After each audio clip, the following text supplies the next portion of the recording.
Hey, my friends, welcome back. Welcome back behind the walls with your girl, Anna B. That is new.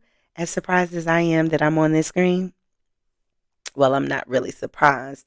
It's probably overdue because I owe all 7,000 of my friends a huge thank you for your consistency and your support, the engagement in the comments. Thank you for the recommendations. I mean, wow. My YouTube channel was started really quickly off of faith, me finally believing in myself that I could do something on my own originally and that it could be successful. And success to me is all of you. 7,031 of you have tuned in and liked what you saw enough to hit that subscribe button and be one of my friends. Come behind the walls with me. Oh my God, you guys are awesome. So I just had to jump on this video really quickly to say thank you. I appreciate you. I see you. And I'm going to keep this content rolling for y'all. I promise you that. Enjoy the video.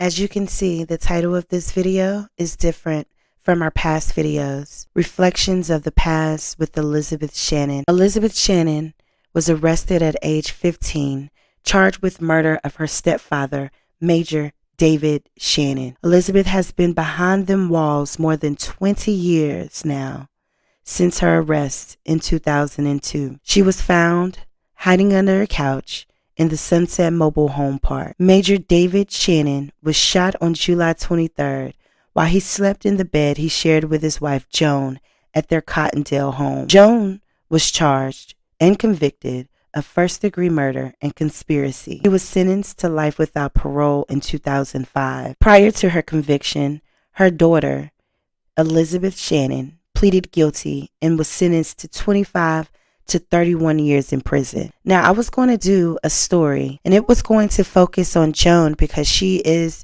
again, serving life without parole. But as I delved into this case, I really wanted to hear if Elizabeth was open and willing to share her story, because my first thought was, how could a mother, whether you're a good mother or a bad mom, encourage your daughter to kill the man that took on the role as her father? Elizabeth takes us back to 2002. She shares about her younger life, family dynamics, her crime, and her time in prison. I do not consider this an interview. I consider this an opportunity for Elizabeth to reflect on her past and tell her truth. And hopefully, she might help somebody, even if it's just the encouragement of being an open ear and checking on people, because you never know what's going on behind them walls.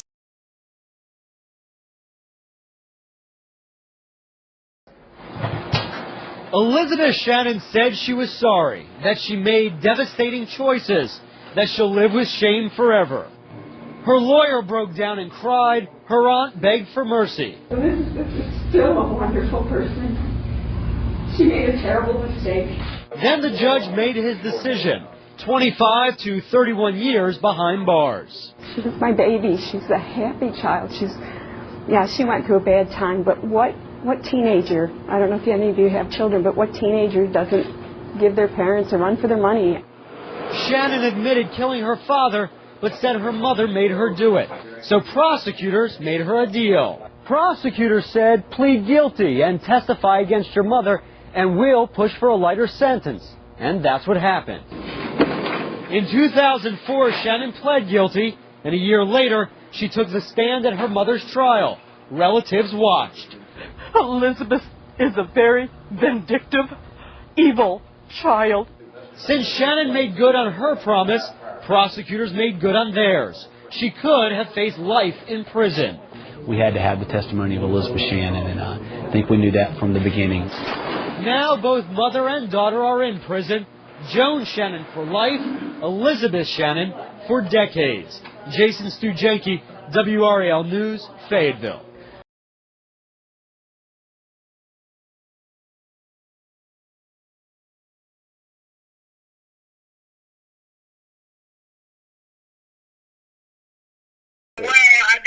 Dateline, but that was kind of more like, I felt like they were trying to dramatize it to get ratings. I don't know if you like watch true crime shows, but Dateline did an episode on our case, and if you want to pull it up and look at it, they didn't show me. I actually talked to them. They came out here to the prison and did an interview, but they only showed me like the last 10 minutes of the episode. Like, it mostly showed my mom and was talking about my mom, and then the last 10 minutes they popped out with me like, dun dun dun, this is what really happened. And so, but the reason I talked to Dateline is because, okay, the show Snap contacted me, and they were like, do you want to talk to us? We're going to do a story episode on your case. And I was like, no, I don't want to talk to y'all. So I declined. But my mother talked to them, and she kind of like drugged me through the mud, made me look like a monster, like it was all me. So a couple months after that aired, Dateline contacted me and was like, basically the same thing. They were like, we're going to do an episode on your case. Do you want to be interviewed? And basically, we're doing the episode whether you get interviewed or not. We're going to be they were like, we're going to be unbiased. You know, we just want to give you a chance to tell your side. So after the Snap, I was like, you know what? Yeah, let me say my side. So because I knew my mother was going to do it again and try to like put everything on me. So I was like, let me go ahead and do the show, and I can tell my side. And what made me decide to do them is because they were more like, Snap is kind of like cheesy, just drama, but Dateline is more like official and like a respected show. The fact they were like, well, we'll be unbiased. They still kind of made me look like shit. But down here, I'm from Fayetteville, Fort Bragg, but we live like right on the border of the Fayetteville-Fort Bragg line. I don't know if you're familiar with Fayetteville, but like off Yadkin Road. So it's like right at one of the checkpoints to like going on base. Really, I'm originally from Rochester, New York. That's like upstate New York. The cities or the boroughs, but from like way upstate. And we moved around a little bit because it was my stepfather was in the military. We moved from New York to Virginia for 6 months. We lived on base in Virginia, Fort Lee. Then we moved to Minnesota for 2 years. And then they came and they were like, we had the option of either going to Salt Lake City, Utah, to Phoenix, Arizona, or to Fayetteville, North Carolina. And my parents picked Fayetteville, so that's how we ended up out here. Gotcha. I like North Carolina. The weather is nice, you know. It's not too harsh in the winter or the summer. Yeah. But yeah, I think my sister is in Hope Mills, which is, you know, is right outside of Fayetteville. So the plan is, okay, well, she said I could come to her house when I'm released if I want it. I told her I don't think that's the smartest thing for me to do after doing 25 years. I don't want to overwhelm her because I don't know how to do anything like as an adult at all. I don't want to overwhelm her. This call is from the North Carolina Correctional Facility. I don't know how to do anything as an adult, like in the adult world. Like, I've never paid a bill. I've never had a cell phone. I don't know how to drive. I don't know how to, like, I know how to cook some good prison food, but I don't know how to cook in the real world. We cook with water in here, you know? And I would just feel like I'd be looking to her for, like, everything, like guidance and direction and everything. And I know she would try to help me the best she can, but I feel like it might be a little overwhelming to her, whereas if I do a transitional program, that's pretty much their job to, like, help me get readjusted and on my feet. And they got the resources. They're plugged in with, like, different programs and companies and all that basically is to help people with re-entry and getting adjusted back to the real world. So I was thinking, okay, everybody that comes to prison in North Carolina has to do something called 9 months post-release, which is basically, it's called post-release, but it's basically probation.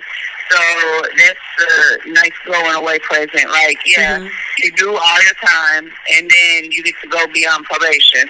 So they don't tell you that, but that's what it is, basically. You got to do the drug test and check in once a month, and they want you to make sure you're employed and all of that.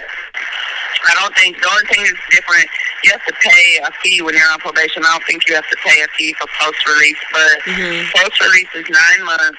So once I'm released, I got to do basically probation for 9 months, which is kind of scary because after 25 years, I definitely don't want to mess up and come back for anything, So kind of scary. They don't tell you that, like, oh yeah, do all your time and then you get to be on probation. So I'm doing like 25 years. I feel like after I do my 25 years, I should be all the way free. That's it. And right now, oh my gosh. Okay, I'm supposed to be an honor grade right now, like on work release, but I got in so much trouble a few years ago that I kind of messed up honor grade, and I'm probably going home from here instead. Like, once you're 5 years within your release date, you're eligible to transfer to a minimum security. But I got, I don't know if you know what, like, Suboxone is, but I was trying to, like, sell it in here to make, I was making money in here. I was trying to sell it, like, being a little fake prison drug dealer. And I'm just being honest. That's what I was doing, which was stupid.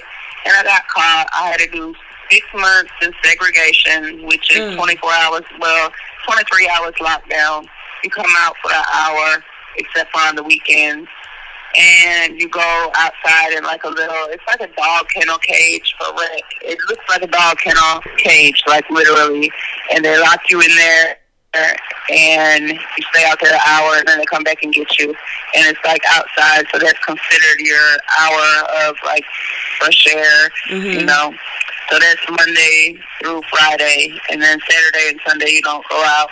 Or if it's a holiday, you don't go out. But so I'm going to tell you about, like, life before prison, and then I noticed your page was called Behind Them Walls, so I can tell you a little bit about life in prison. It's crazy in here. Like, it's a whole sub-world. Like, it's a whole different world. It's got its own rules and regulations and, like, things you do and don't do. But now, I've been here so long, it's become, like, normal to me.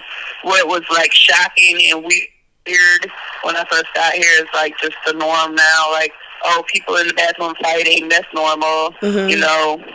You hit the corner and see somebody having sex or whatever, whether it's 10-4, watching out for them, that's normal. Like, when I first came to prison, I was like, oh my gosh, what's going on?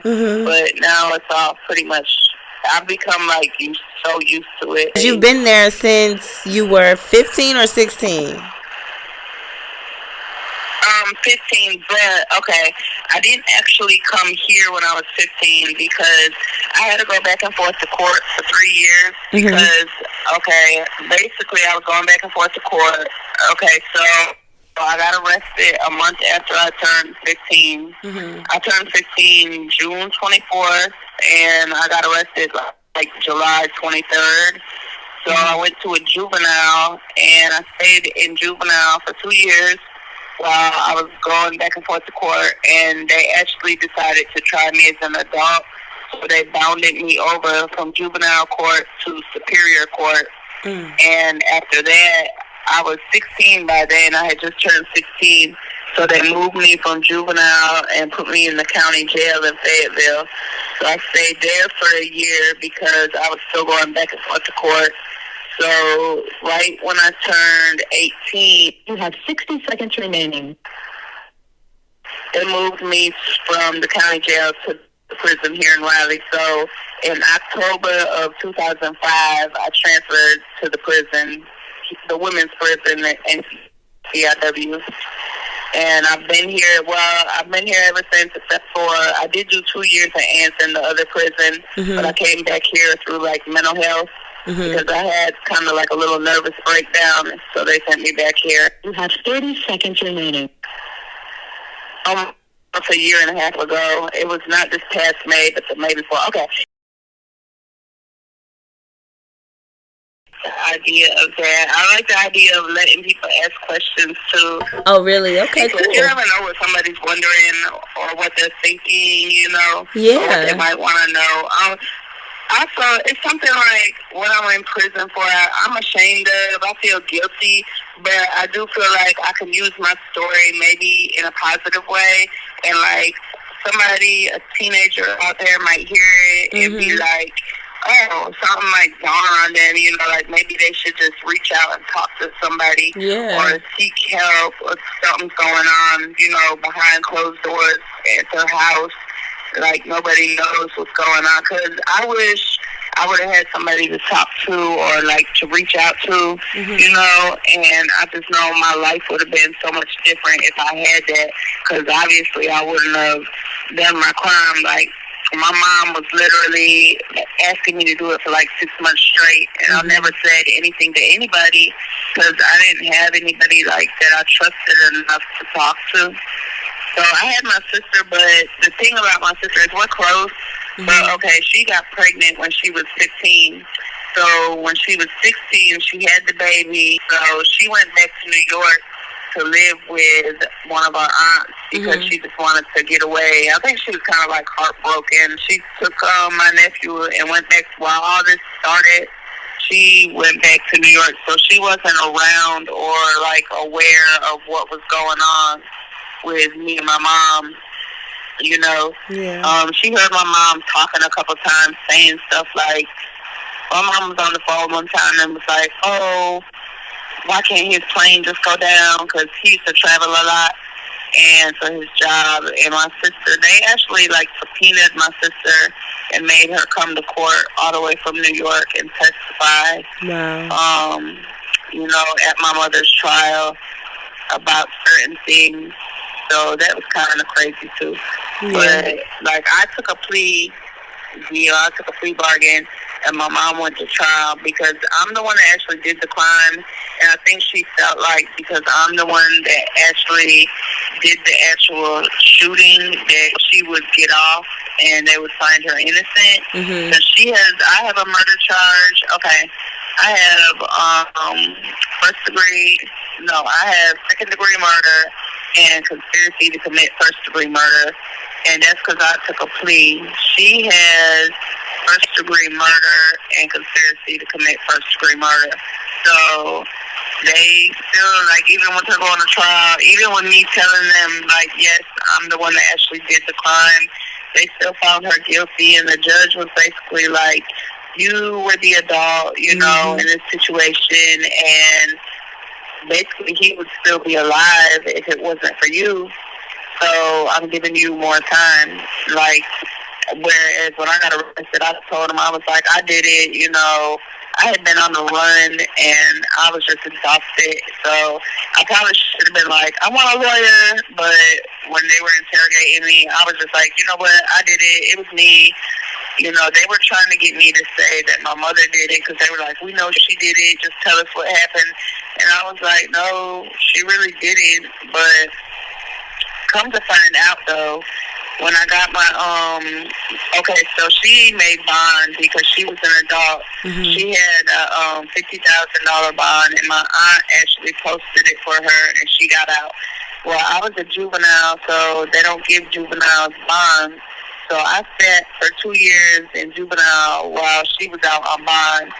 And that's when I kind of realized things were going, like, left because she didn't, like, reach out to me or check on me or communicate with me at all while I was in juvenile and she was out on bond. But she went to stay, when she got out on bond, okay, her sister, which is my aunt, is the one who posted her bond. And she was supposed to pay her back, but she never paid her back. My aunt had to post like $5,000 and put her house up. My mom never paid her back. Pretty much said thank you, and that was it. She went and stayed with my stepfather's sister, who believed she was innocent, you know. So she was like, sure, come stay here or whatever. So she goes and stays there for the 2 years and doesn't really even communicate with her own sister, who is the one. This call is from a North Carolina correctional facility. Like, his sister didn't post your mom, but that's who you went and stayed with because you're so busy trying to appear innocent and make everybody feel like you're innocent. So I didn't know she was like blaming me and putting everything on me, saying she was innocent until like a year and a half after I got arrested. It's this thing called motion of discovery that your lawyer will give you, and it basically tells you everything that the DA has on you, everything like any statements that were made against you.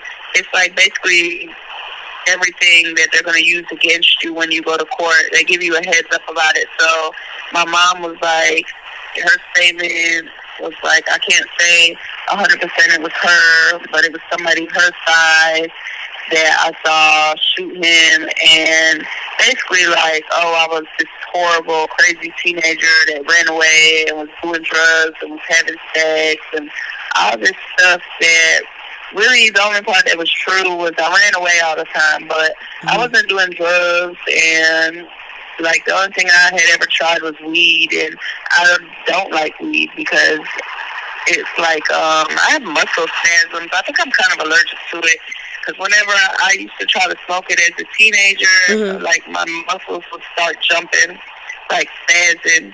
So I think I might have like an allergic reaction to it. But she just made it sound like I was on like real drugs, like doing drugs. But I had never like done that. Now, if anything, I was drinking a lot. I was drinking the alcohol they had in the house though, because they had like a wet bar, and I would come home from school and be like drinking out of the wet bar, putting water back in it, you know, to make it look like nothing's missing. But and I'm not gonna, I wasn't an angel, like I wasn't this perfect teenager, but it's kind of like I was living a double life. Like I was on the AB honor roll, and I was on sports. I played soccer, I ran track, but then at night I used to run away all the time, and I would sneak out, and you know, I was messing with like grown men at 14. So I don't know what it was. Like I was searching for something. Like I was kind of searching for like something that was missing. But I have to go into detail with you about my relationship with my mom because me and her have had like ups and downs and blocking me, and like I really kind of think my mom is a sociopath. But I don't know for sure. I'm not like a doctor. I can't diagnose her, you know, but the way she kind of used me and played me, and even to this day, she says she's innocent even to this day, and like all her appeals are over. She can't go back to court. So I'm like, you still 22 years later can't keep it real about what happened. Yeah. That's why I can't have a relationship with her, because it's like she wants everybody to believe she's innocent so bad that she won't even keep it real to me. And like, okay, in 2009, we have a keep separate, so we're always at separate prisons. But in 2009, she came here for an appointment. So I went up there and I was like, you know, I just came up here to tell you that I forgive you. And her response was, I love you too. Wow. So that kind of pissed me off, because it's nice that you say you love me too, okay, but I didn't come up there and be like, oh, I miss you, I love you. To me, I said something that should have meant something. Like, I wanted her to acknowledge that I was saying, you know, I forgive you for involving me in this bullshit. Yeah. But I had to, because, girl, Anna, I was, like, hating her so much. It was literally, like, taking a toll on my health. Like, my resentment and bitterness back in, like, the 2000s to her was so bad. It was literally, like, making me sick. I had to, like, learn how to forgive her and just let it go, because otherwise I'd probably, like, be dropped dead by now. Wow. From, like, just the stress of holding on to that grudge. So, yes, I do, like, forgive her for involving me, but I can't have a relationship with her because it's, like, I know it's toxic. And with her still, like, trying to say she's innocent, that just, it pisses me off so much that it makes me forget about the forgiveness. Yeah. And then I'm, like, ready to go in. Yeah, I'm ready to, like, go in on her. But the first question was, what was your relationship with your mom and stepdad? Okay. Yeah. Well, my stepdad was a major in the military, and he was like the disciplinary of the house. But this is where it starts getting weird. Like, my mom let me and my sister's 2 years older than me, she let us do whatever we want, like smoke, drink. I'm talking about like smoke weed, smoke cigarettes, drink, have boys over, have sex, all that. But if my stepdad like found out about anything or like caught us doing anything, my mom would act like she didn't know what was going on. Like, This call is from the North Carolina Correctional Facility. she knew everything and was okay with it. She would act like clueless. So that's kind of one of the things that always threw me for a loop with her. Like, she would let us do. I remember one time I gave her the money, and she went and bought me 2 packs of Newports, and I had them in my room. And my stepfather actually found them in my room, and he broke them all up and threw them all over my bed. And my mom acted like clueless, and that was the first time I was like, oh, this is how, you know, it's going to be. You're going to be okay with stuff, but then act like you're not. And shit hits the fan, basically. So, kind of like we knew my stepdad traveled a lot with his job, and we kind of just had a free-for-all when he was gone, but we knew when he came back, you know, we had to follow the rules and everything. But my mom, she really didn't, like, enforce any of the rules when he wasn't around. So it was kind of weird, like, knowing you could get away with whatever as long as he didn't know. But the same thing, like, that my mom was okay with, she'd be, like, getting on my ass about if, you know, it came out or it hit the fan or we got caught or whatever. But, and then also, my relationship with my mom was, like, rocky back and forth for, like, the longest because, okay, my sister's father they got a divorce, actually, because, yeah, they were swingers, and my mom's always been a swinger, been before my stepdad, but they got pregnant with me, and he divorced her because he was into the swinger stuff. I never met my sister's dad. He's in prison in Pennsylvania. Okay, this gets a little confusing. My sister's father is in prison in Pennsylvania for a murder charge. So that's beside my birth certificate, but he's not my dad. So, and I've never met him either. He went to prison while, you know, my mom was still pregnant with me. But he went to prison for something totally, like, unrelated, different, which is weird because you'd be like, oh, both your parents are in prison for murder, you know? So I didn't really have a good relationship with my stepfather because I was 13 and 14 and I wanted to do what I wanted to do. I thought I was grown, so I was running away a lot. I was drinking alcohol. I was drinking their alcohol that they kept in the house. I was smoking weed, smoking cigarettes. You know, I was being a troubled teen. And so growing up, though, me and my mom, like, I always felt like she didn't want me, like, and she would say stuff like, oh, I ruined her life, I ruined her first marriage, you know. It was just rocky, like, for a long time. Sometimes she would act like she would act like a good mother, like she loved me, but then other times she would ignore me and act like indifferent. So then I have 2 little brothers who I'm in here for their dad. He's my stepdad, but he's my 2 little brothers' real father. And, you know, when she had them with him, she kind of, like, dotted on them. Like, you could tell, like, I guess because she was with their father, she paid them attention. She loved them. She was there for them. She gave them affection and attention, all the things that I wanted from her that I didn't really get.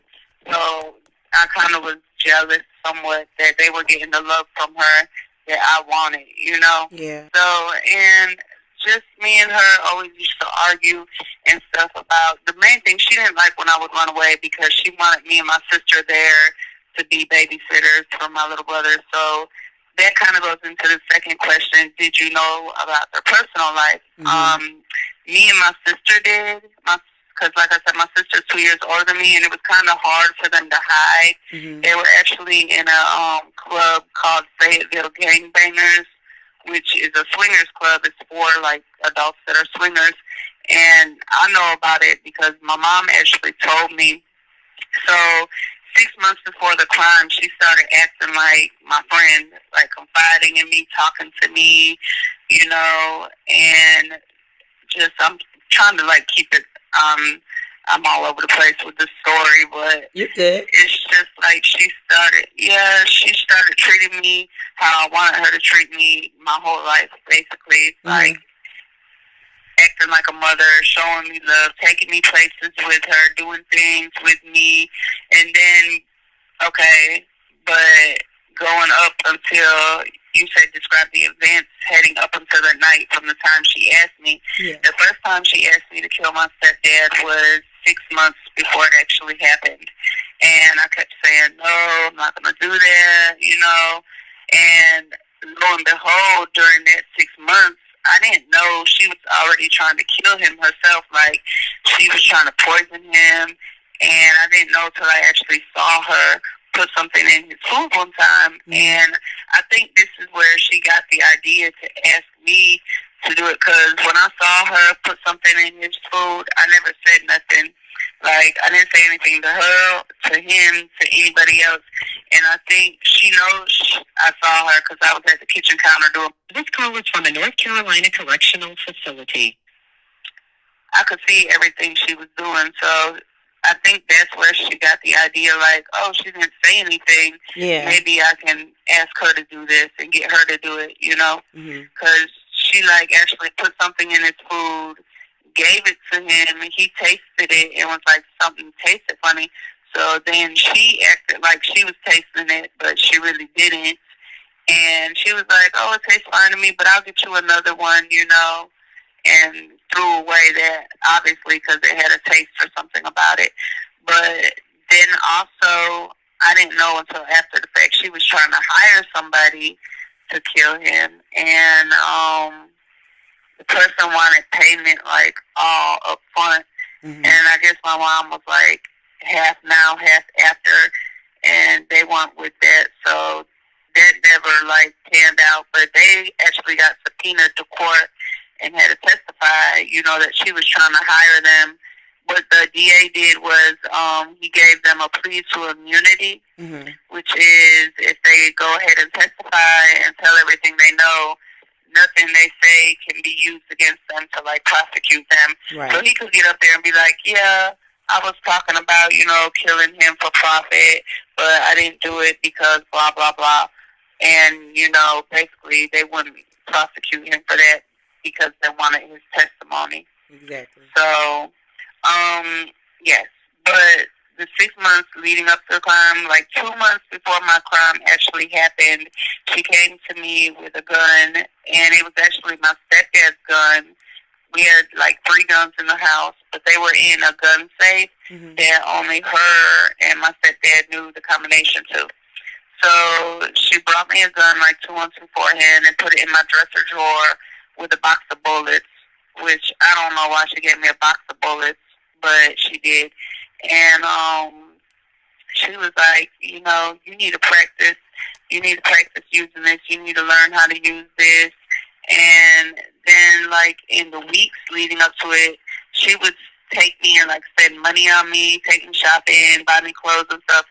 So then one day she was like, putting the pressure on me to do it. She was like, yeah, that money that I spent on you, I was supposed to get the van fixed. We had a van that had a dent in it, and I guess my stepdad gave her the money to get it fixed, and she was coming down on me, acting like she spent it on me. She was like, you need to do this. You need to hurry up and do it because I spent that money on you, and he's asking me about it. Basically making me feel, like, obligated to her, like I owed her because the things she was doing for me. And, of course, like, I wanted her to, like, keep showing me the love she was showing me to the point where I would have did anything she asked me to. Like, she could have asked me to do anything, and I would have done it out of trying to please her and trying to keep her love, because when I was like pushing back, saying no, I don't want to do this, or no, you do it, why can't you do it? She would start acting like she would start pulling away from me again, being distant, acting like she didn't want anything to do with me, and if I would bring it up and talk to her about it, that's when she would start back acting like, oh, I love you. Nothing's going to happen to you. I'm going to take care of you. You're going to be okay. You're a juvenile. They can't lock you up, Yeah. Just filling my head with a bunch of bullshit. I'm sorry. I shouldn't be cursing. It's Can okay. we curse on the page? Yeah, it's okay. Okay. I'm just like, and so leading up to the time, it was like a lot of mind games that she was playing with me, and I was falling for it because I was young and dumb, and I didn't know, like, she was, at the time, I didn't feel like she was manipulating me. I felt like she just wanted me to do this for her, and if I just did this for her, that it would please her, and, I would have her love and her affection finally, and how did I feel afterwards? Okay, that's where automatically I felt like guilty. As soon as it happened, I wish I could take it back. And because I'm not God, and regardless of if he was a nice man or not, it doesn't matter. Nothing justifies like taking a life. And I'm not God, and now I have to carry that guilt around with me for the rest of my life, that I killed somebody innocent. Basically, he didn't deserve that, and it's nothing I can do that can fix it, except I can say sorry 100 times to everybody, but it still doesn't justify. It doesn't make it okay. It doesn't fix it.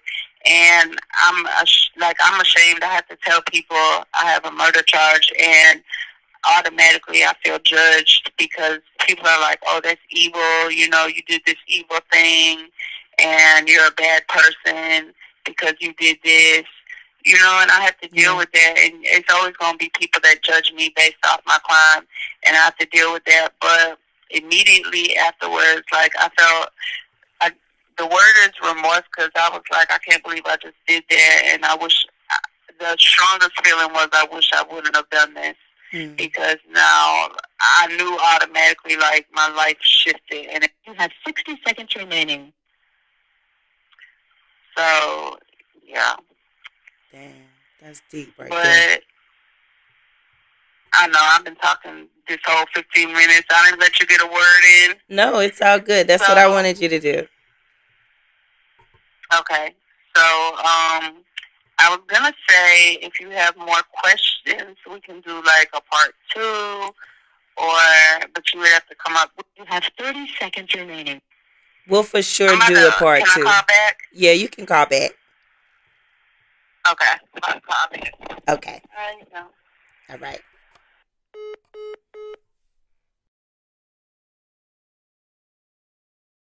Okay. I was going to say, like, if you ever had more questions in the future, we could do like a part 2 or something, or just carry on from this one. But, it's kind of like hard for me to talk about because I'm ashamed of what I did, and it does make me feel like a bad person. And I had to deal with like self-hatred for a long time when I was a teenager, after the fact, like 16, 17, 18, 19. And it took me like believing in a higher power and asking like God to forgive me, because ultimately that's what it boils down to. It's not like I can't care what other people think, because there's always going to be those that judge. But I had to forgive myself and ask God to forgive me. So, of course, like my little brothers, they don't talk to me because after the crime happened, they were young.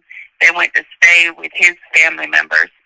So now that they're grown up, we haven't had any communication. So, of course, I want to make amends and apologize to them and everything like that. Do you know if they're open to that? They're in touch. They're in touch with my sister, and I told my sister that I wanted to make amends, and then I wanted to, tell them how sorry I was because they altered their life, and I took their father away from them. So I don't know if they're open to it or not, but my sister will definitely, like, try to, see if they are or not. Like, if I ask her to, she'll reach out. But I was kind of like, should I wait until I'm free and try to do it face to face? Because, I mean, send them a message, oh, I'm sorry. It's like sending a text to break up. That's not good. This call is from a North Carolina correctional facility. For something of that magnitude, I think it needs to be like face to face, if they would even be open to that. Because, like, I am genuine in the fact that I regret doing it, and I'm sorry, for them, for their life, but for everybody else's life that it touched too. Because this crime had a ripple effect. It messed up a lot, and not just within my immediate family. Like, my mom actually had a boyfriend. Well, she was a swinger, so she had like 5 boyfriends. And I used to know about them because I got suspended from school for fighting a lot. And I'd be at home at lunchtime during the lunch hour, and like her boyfriend would come over to the house. She would come home. She worked at a bank. She would come home on the lunch hour and then have her boyfriend meet her there, and they'd be doing what they were doing in the back room while my stepdad was at work. So one of the things about them being a swinger is it's supposed to be open, and your partner is supposed to be aware of everything you're doing. Like, yes, you're in an open marriage, you're having sex with other people, but your partner is supposed to be aware of everything. Like, it's not supposed to be a secret. It's not supposed to be done in the dark or behind their back. So, yes, they were swingers, but she was also carrying on affairs, like, behind my stepdad's back that he didn't know about. And I used to hear them, like, arguing about it at night. And he's like, yeah, he's having more sex with my wife than I am. You're cheating on me. So you're like, well, how can you cheat either in an open marriage or if you're swingers? Well, you can cheat because you're doing stuff that they don't know about, that they're not, that they didn't approve of, basically. Like, the whole swinger thing is, yes, if your partner approves, right. So she was doing stuff like behind his back without him knowing, and she was telling me all about it. I was like her confidant. After she tried to poison him and I didn't say anything, she started like just unloading on me all her secrets. She had like 5 boyfriends. She was sore. She was telling me, oh, I'm sore. I've been having too much sex. I've been doing this. I don't know if like she felt like she was building me up to do this for her, by confiding in me to see if I was going to say anything. But I'm like, who could I say something to? I'm not going to go to my stepdad because me and him already don't get along. And, I mean, I'm not going to call the police on my mom, So it's like, who would I say something? Basically, I think it boils down to she wanted him dead because 2 things. One, it was one of her main boyfriends she, like, fell in love with, I guess, or became, like, infatuated with, and she wanted to be with him. His name, I probably shouldn't say his name. I don't know. You can edit it how it's supposed to go, but his name was Jeffrey Wilson, and, I mean, it's all public.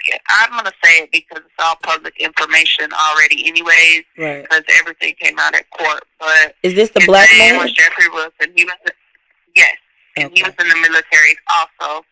So a big thing, like, it's actually like a large number of a swinger lifestyle in military relationships, because I guess you have so much travel going on and separation that people in the military are more open to being in open marriages or being swingers because you got all the travel and separation and stuff going on. And I think that's why there's such a big, like, a lot of people live that lifestyle in the military, and that surprised me.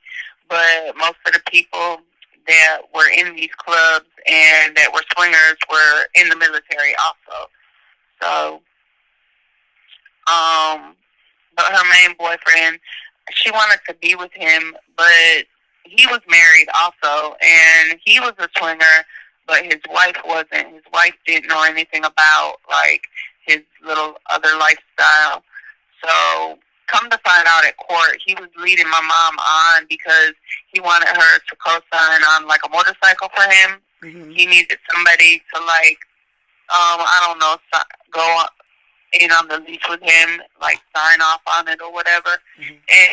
And she was all head over heels in love, wanting to be with him. So I really think he was using her, which is ironic because she was using me, you know? Yeah. So I'm like, well, how does it feel? Because you used me and he used you. But they actually ended up subpoenaing him to court also, and he had to testify also. And I want to say his wife and him ended up separating because of all of this. This call is from a North Carolina correctional facility. I'm not 100% sure. I don't know if they got back together or not, but that's what I mean by this caused such a ripple effect on so many people's lives, you know, in a negative way. One of the main reasons I wanted to do this interview was because maybe my story can be like a cautionary tale, Mm-hmm. or if somebody's dealing with something at home with their family, they just need to reach out and talk to somebody, because if I would have reached out and talked to somebody that could have helped me, none of this would have happened, you know? Yeah. If I would have had that person there, like anybody, or a counselor, a friend, or a different adult, I didn't have anybody but my mom, and she was leading me in the wrong direction, down the wrong road. So, you know. If you look back on it now, and you know what you know now, is there anybody that you would have felt comfortable with, confided in during that time? My Aunt Louise, she lived in New York, Mm-hmm. and I could have called her. I should have called her, and I could have called her. I should have talked to her about it. But I was just, we were down here in North Carolina, me and my mom, and my stepdad, and my two little brothers, and my sister was up there in New York with my aunt. Like, I didn't feel, me and my sister were close, but at that time, we kind of like grew apart when she went back to New York, because I was just down here in North Carolina and she was up there in New York. Mm-hmm. And, you know, we grew like kind of distant because of that, the separation between us. But we're back close now, which is great. Like, I talked to her on the phone and stuff. But looking back, I could have confided. I should have called my aunt, and I should have asked her for help. You know, like, my mom is asking me to kill my stepdad. Please help me. Come get me. Let me come live with you. Something, you know. Yeah. And does your sister communicate with y'all mama? My sister does talk to my mom. Mm-hmm. She, actually, my mom calls her, like, once a week, and I asked her, like, why does she communicate with her? And she said, you know, we have such a small family, I guess, because she wants to call, and she's family. She likes talking to the kids, which I have a niece and two nephews, so it'd be her granddaughter and grandson. But my sister's like, yeah, she can't play that innocent shit with me. She was like, I call her on her bullshit all the time. Yeah. And she's like, I know, because my mom still says she's innocent. You know, to this day, 22 years later, she's still trying to pull the innocent card. And I'm like, you can lie to everybody else, but you can't lie to me, and you can't lie to my sister, because my sister knows, you know, my sister knows you, and she knows that you're guilty. So she knows my mom is guilty. And she's like, she doesn't try to play that innocent card with her, because my sister told her straight up, like, I know you're guilty. I know, my sister calls me Liz. She was like, I know Liz isn't lying. You know, everybody in here calls me EB. I got that nickname EB in juvenile. And it just kind of stuck from juvenile to county to prison. But my sister still calls me Liz. So, yeah.